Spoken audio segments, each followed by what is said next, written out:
এই মুহূর্তের পাওয়া আবহাওয়ার গুরুত্বপূর্ণ খবর।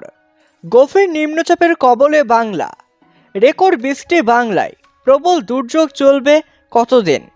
তো এই নিম্নচাপের প্রভাবে বাংলার কোন কোন জেলায় বৃষ্টির সম্ভাবনা রয়েছে, এই বৃষ্টি আর কোন কোন জেলায় কতদিন চলবে, কোন কোন জেলায় বন্যার সতর্কতা জারি করেছে আবহাওয়া দফতর, এই বিষয়ে আবহাওয়া দফতর কি জানিয়েছে এবং কেমন থাকবে কলকাতা, উত্তর ও দক্ষিণবঙ্গ সহ গোটা বাংলাদেশের আজ এবং আগামী কালকের আবহাওয়া। তো আবহাওয়ার সম্পূর্ণ বিস্তারিত খবর জানিয়ে দেবো এই ভিডিওতে। ভিডিওটি অবশ্যই শুরু থেকে শেষ পর্যন্ত দেখবেন।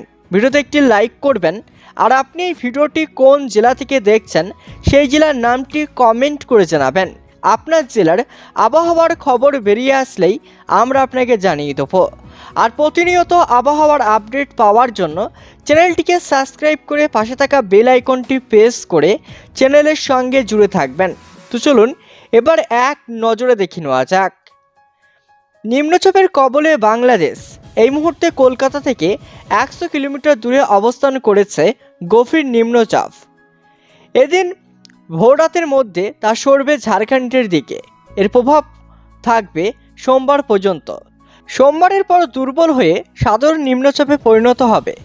এর সঙ্গে যুগান্ত হবে মৌসুমী অক্ষরেখা অতি সক্রিয় বাংলায়, যার জেরে সোমবার পর্যন্ত বৃষ্টি চলবে দক্ষিণবঙ্গে। রবিবার ও সোমবার প্রবল দুর্যোগপূর্ণ আবহাওয়ার পূর্বাভাস। মধ্য মায়ানমারে ঘনীভূত ঘূর্ণাবর্ত শক্তিশালী নিম্নচাপ হিসেবে তা অবস্থান করেছে দক্ষিণ পূর্ব বাংলাদেশ ও লাগোয়া এলাকায়।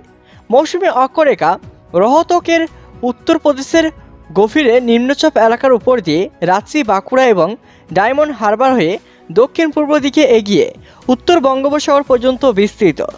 রবিবার পর্যন্ত মৎস্যজীবীদের সমুদ্র যেতে নিষেধাজ্ঞা। সমুদ্র উত্তাল হবে। পশ্চিমবঙ্গ বাংলাদেশ উপকূলে সমুদ্রে 50 থেকে 55 কিলোমিটার গতিবেগে দমকা ঝড়া হাওয়া বইবে। উপকূল এলাকায় হাওয়ার গতিবেগ থাকবে 45 থেকে 55 কিলোমিটার। আজ ভোর রাতে অতি ভারী বৃষ্টির সতর্কতা কলকাতা, হাওড়া, হুগলি, উত্তর ও দক্ষিণ 24 পরগনা এবং পূর্ব মেদিনীপুরে। আজ অতি ভারী বৃষ্টির সতর্কতা পশ্চিম মেদিনীপুর, ঝাড়গ্রাম, পুরুলিয়া, বাঁকুড়া এবং পূর্ব পশ্চিম বর্ধমান জেলায়। রবিবার সারাদিন বৃষ্টি হবে, বিক্ষিপ্ত হবে কয়েকটি জেলায়। ভারী বৃষ্টির সতর্কতা থাকবে পুরুলিয়া, বীরভূম এবং পশ্চিম বর্ধমান অর্থাৎ পশ্চিমা অঞ্চলের 3 জেলায়।